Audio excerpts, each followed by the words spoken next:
It is another edition of Time About the Movies, and today we're taking a look at the films of November 11th, 1994. Only two movies to look at today, but two notable movies, and we'll start off with the biggest new release of the weekend, and that is the star-studded version of Anne Rice's best-selling novel with Tom Cruise, Brad Pitt, Antonio Banderas, Christian Slater, Kirsten Dunst, directed by the director of The Crying Game, Neil Jordan. That is Interview with the Vampire, The Vampire Chronicles. What do you say we get started? So you want me to tell you the story of my life? I'll tell you my story. I'll tell you all of it. Gee, how? I'm flesh and blood, but not human. I haven't been human for 200 years. From the novel by Anne Rice. From Neil Jordan, the director of The Crying Game. I've come to answer your prayers. Life has no meaning anymore, does it? His name is Lestat. But what if I could give it back to you? Pluck out the pain and give you another life. One you could never imagine. I can see you lying on a bed of satin. He chose one man. He gave him infinite power. Eternal life. And a daughter who would be forever young. This is the only real evil left. And then he took the light of day.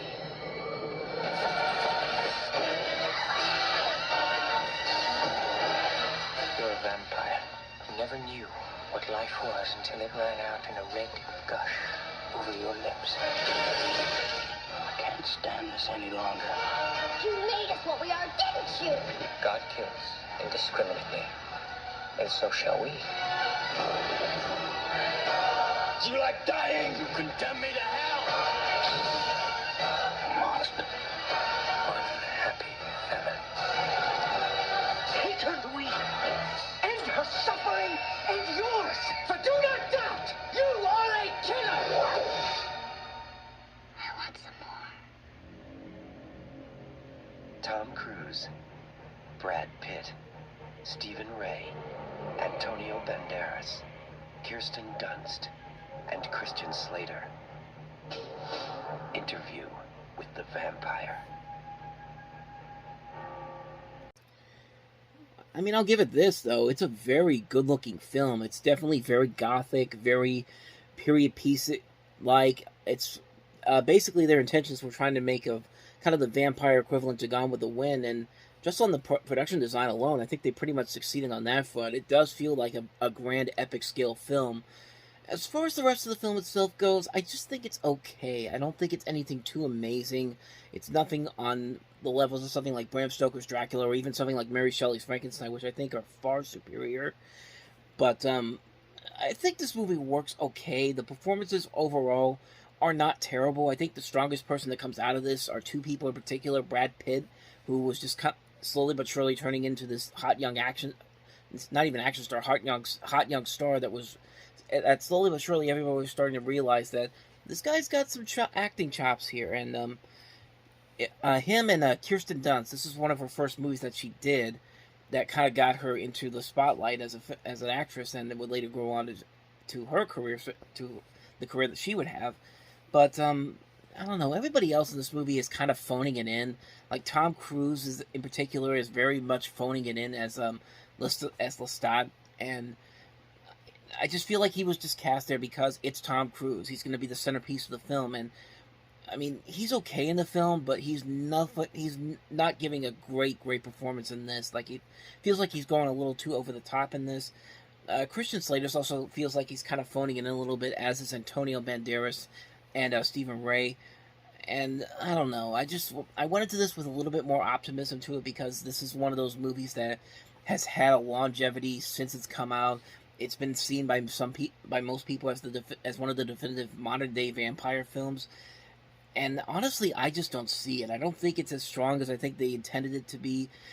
If I remember right, I think Anne Rice actually disowned this version for the longest time. But I mean, I could be wrong on that, but It also doesn't help that I just watched the new version of Interview with the Vampire they're doing now on AMC, which is the TV series, which I think is a whole lot better. I think it does a better job of expanding the story from the book and doing it a whole lot better. I think the acting there works a lot better.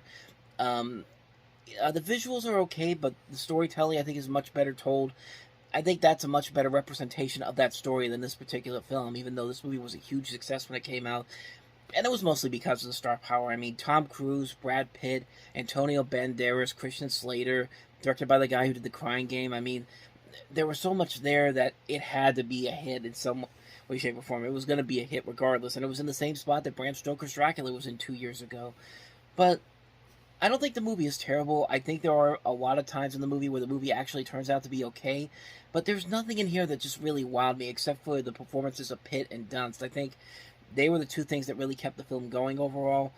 As far as the rest of the movie itself goes, it's just kind of, it's just okay. It's one that I saw, I was just kind of like, I'm glad I saw it. I'd probably never watch it again, but I could probably see the appeal of it, but to me, it just was just like, a good film. Probably will never watch it again, unless I really get the urge to watch it again, which probably will never happen, but I mean, it's okay for what it is, but I think it could have been a whole lot better. I think the AMC series that's on right now is definitely proving that this story can be told a whole lot better. So I say definitely check that one out, but I mean, you can check this out too, and you might get something out of it. But that's Interview with the Vampire. Let's get to the other new release of the weekend, and that is Tim Allen in the holiday comedy The Santa Claus.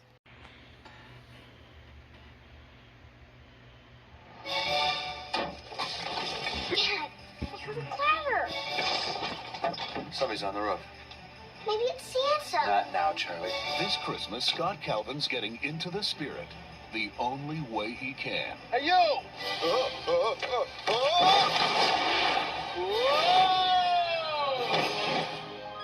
By accident. If something should happen to me, put on my suit. The reindeer will know what to do. He is Santa. You killed him. Did not. Check out Santa's sleigh. When you put on the suit, you fell subject to the Santa Claus. The Santa Claus? What does that mean? It means you put on the suit, you're the big guy. Ha! Santa, how come your clothes are so baggy? Do you want this doll or not? Go back to sleep. I shave in the morning, in the afternoon. I look like this. Oh, my God. Calvin, your weight. What happened? Beastie. What, you put on a little weight? Does this look like a little weight to you? You look distressed. I'm way past distress. I'm talking to an elf. He's not Santa. Oh, my God. He is too, Santa. Wait, I'm not done. Fax me. This is our perpetrator. This one's not going to be easy to find. Want the bright red suit and beard to give him away? Who's down there? Santa, you're fatter this year. Have a piece of fruit, for God's sake. This holiday season, Incoming! Tim Allen is giving till it hurts. Johnny, naughty. Gary, nice. Veronica, very nice. The Santa Claus. You're a 1,200-year-old elf? You're pretty good for your age. Thanks, but I'm seeing someone in wrapping.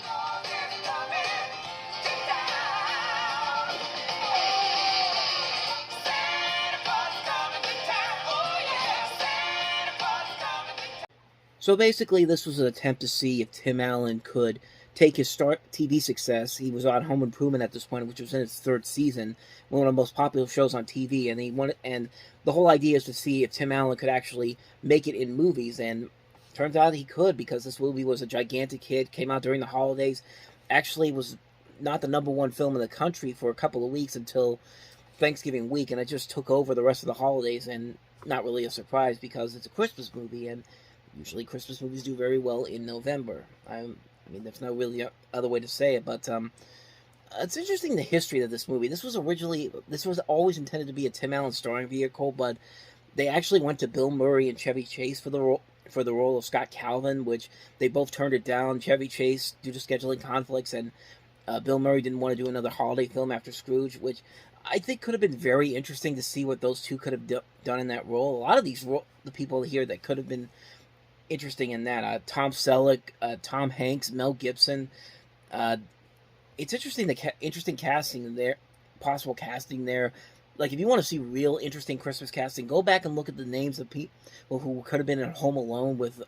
I think at one point Arnold Schwarzenegger was going to be the dad in Home Alone, but they said, "Yeah, we can't.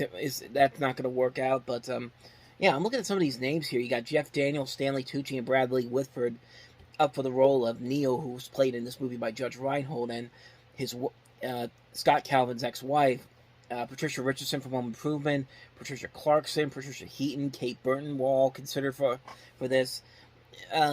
Just interesting little bits there about how different castings almost made this movie completely different as it is. But for what it is, I mean, I'm not going to lie, it's a fun little holiday film. I don't love it as much as most people do. I think it kind of has that same kind of...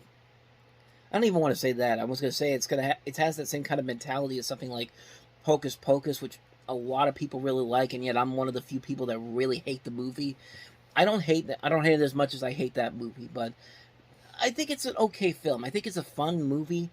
I think it has fun with its concept here, like this idea that Tim Allen basically kills Santa Claus and then takes over his mantle, and then he's kind of stuck in this loophole where he has no choice but to become Santa Claus, and that's kind of part of the thing about the Santa Claus. And it's also funny to see David Krumholtz play Bernard the Elf here, even though the year before he was the little kid from Addams Family Values who fell in love with Wednesday. It's like it's amazing how the difference between that role and that role over the course of a year. Like, he went from being a little kid to a kind of a teenager bordering on an adult in a matter of a year. It's just like, it's funny to see that. But I mean, like I said, it's a fun movie. I think the first half of it works a lot better than the second half. The second half's not terrible, but it kind of goes into formulaic territory. It kind of feels like has to go through the basic setups, the basic third act conflict that we have to resolve, and at the end of the film, the final purpose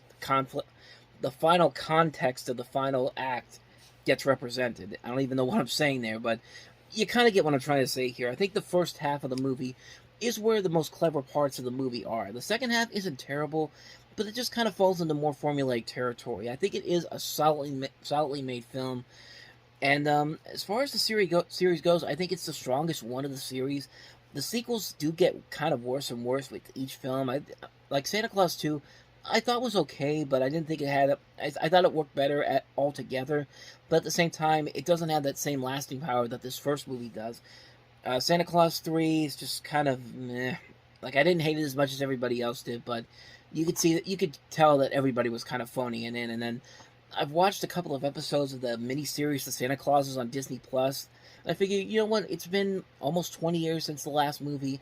Maybe they finally got it together, and they just made it more complicated than it needed to be. And, like, I haven't seen all of it, but the couple of episodes that I've seen, it's just kind of like, what are you guys trying to do with this? Like, what is the end result of this? And, yeah, I could definitely see why people were not too happy about that, but, I mean, at least the first movie still has a lot of lasting power, I should say. I mean, like I said, I like the first half better than the second half, but it does show that Tim Allen has a lot of potential as a movie star, and not every time he got it right, but there were a couple of successes here and there. Some movies did work, others not so much, but we'll get to those as we move along. But as far as this movie goes, it's a fun little film. I definitely get a chance to watch it every holiday season. It's not one of those ones I watch for religiously, like something like Christmas Vacation or A Christmas Story, like the essential Christmas specials and movies that I have to watch, but it is one that I'll pop in every once in a while to watch, and it still holds up after all these years. I mean, it is still a ton of fun. I give it a lot of credit for what it is. It's a fun holiday film, shows Tim Allen's potential as a leading actor. The Santa Claus, need I say more? And so on that note, we wrap up another edition of Time About the Movies. Next time we meet, we have 6 new movies to come out just before the Thanksgiving weekend with Star Trek Generations, the long-awaited crossover between the original Star Trek and the new Star Trek, the bridge to the next generation making their film debuts in the coming Star Trek films. We also have the American version of Leon the Professional, the new remake of Miracle on 34th Street, the animated feature The Swan Princess, To Live, and also Heavenly Creatures. So 6 movies to look at next time. We'll do that on the next episode. But until then, Thank you very much for watching, and if you want to see more videos like this, please hit the playlist on the next page, check out the previous episode, and I'll see you guys tomorrow for another episode. So thank you for watching, I'll see you next time, and until then, as always, take care.